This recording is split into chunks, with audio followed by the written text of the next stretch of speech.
Kahalayim la Yahweh Bashim Yahushai Bashem Rachakwadash. It's your brother Huak again, and this is a very important lesson. It has been done before, but it needs to be done again.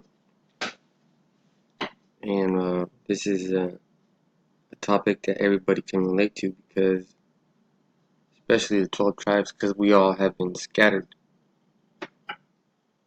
We all have been scattered. This is Deuteronomy 28 and 25. Yahweh Bashim Yahushai shall cause thee to be smitten before thine enemies. Thou shalt go out of the way against them, and flee 7 ways before them, and shalt be removed into all the kingdoms of earth. And that's going into the dispersion. And it happens like this. Just exactly how the scripture is saying. Smitten before thine enemies. Let's see what it's talking about. Let's look at the words. Shall be smitten. Be to be smitten. Nagap.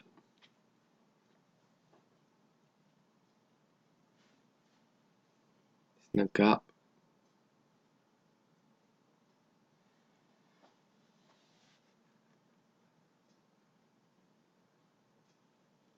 To strike, smite. To strike, smite, to be stricken, to be smitten, to stumble, to push, gore, defeat, stub, inflict disease, beat, dash, hurt, plague, slay, smite, strike, stumble, surely put to the worst. The Chisanius Hebrew Chaldee lexicon, Nakap or Nagap. To smite, especially used of Yahweh striking men with some plague, especially with the fatal plague with sickness, disease. In another sense, God is to smite a people before their enemies, to permit them to be smitten by their enemies. That's the one. That's the one, to be smitten by their enemies. So he has allowed that to happen.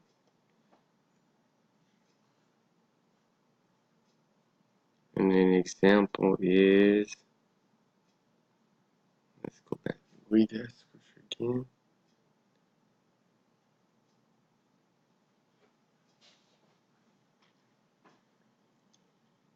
Alright.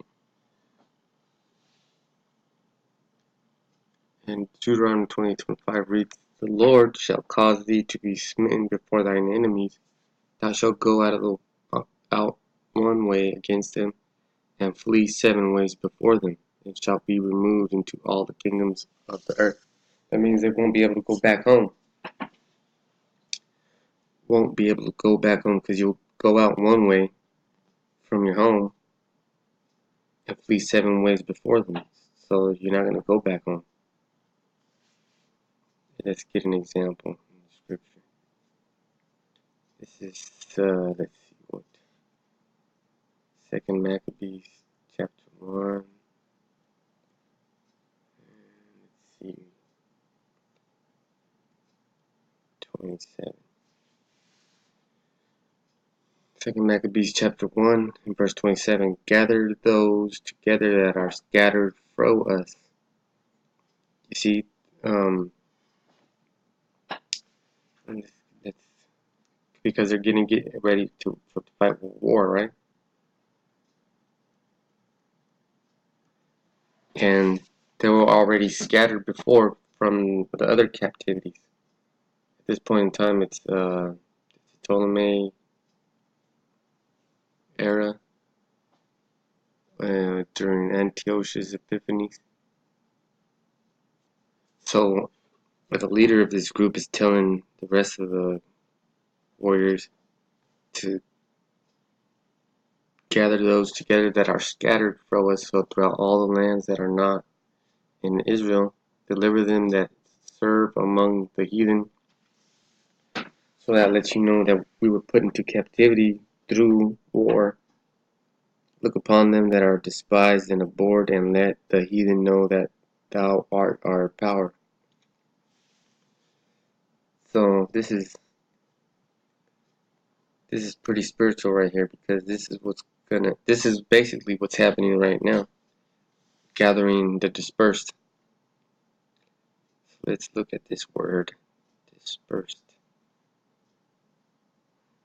First, let me get this. This is Deuteronomy 30:4.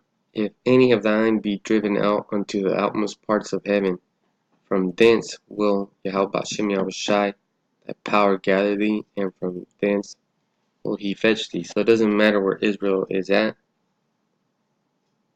it will be delivered. Alright, this is the word diaspora,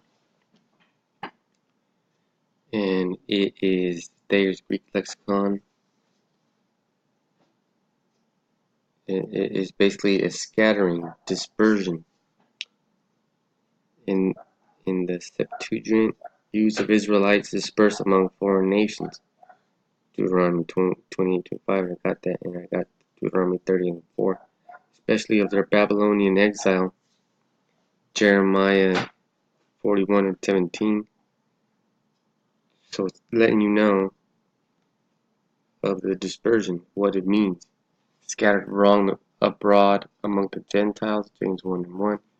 And we're going to get that one too. James 1:1 is the good one. Because it's talking about, let's bring it up right now. Because it's telling you in the beginning of the chapter, of the first book in James, who this message is for and who can receive it.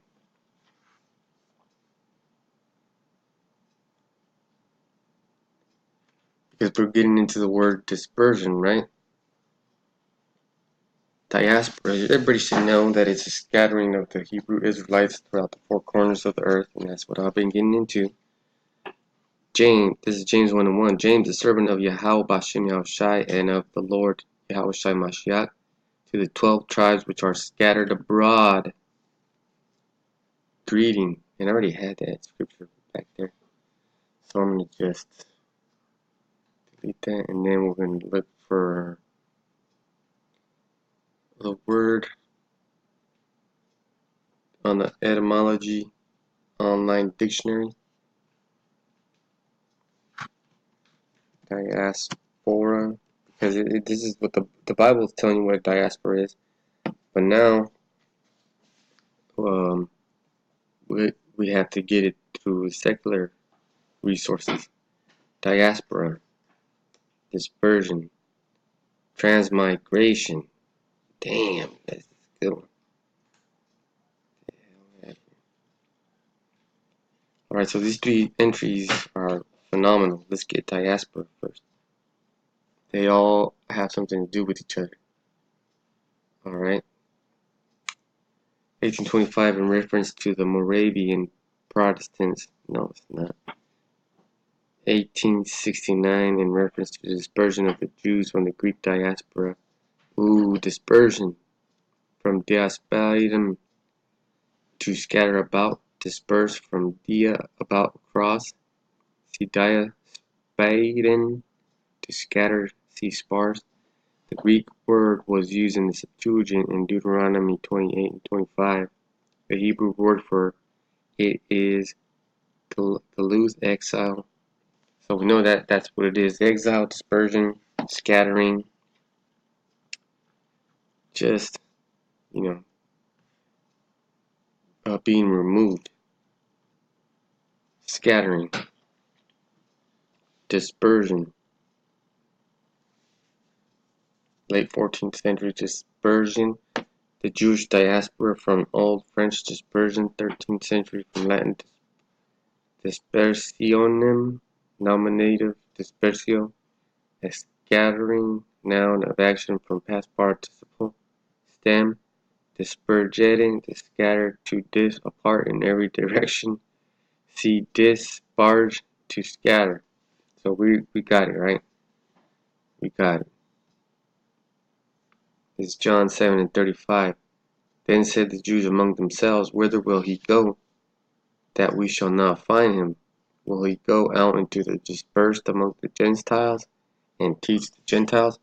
So we already know that the dispersed is talking about the scattered Israelites that don't know that they're Israelites, because they grew up in a different manner under the nations that they were scattered to during the war that they had at the point in time that they were scattered.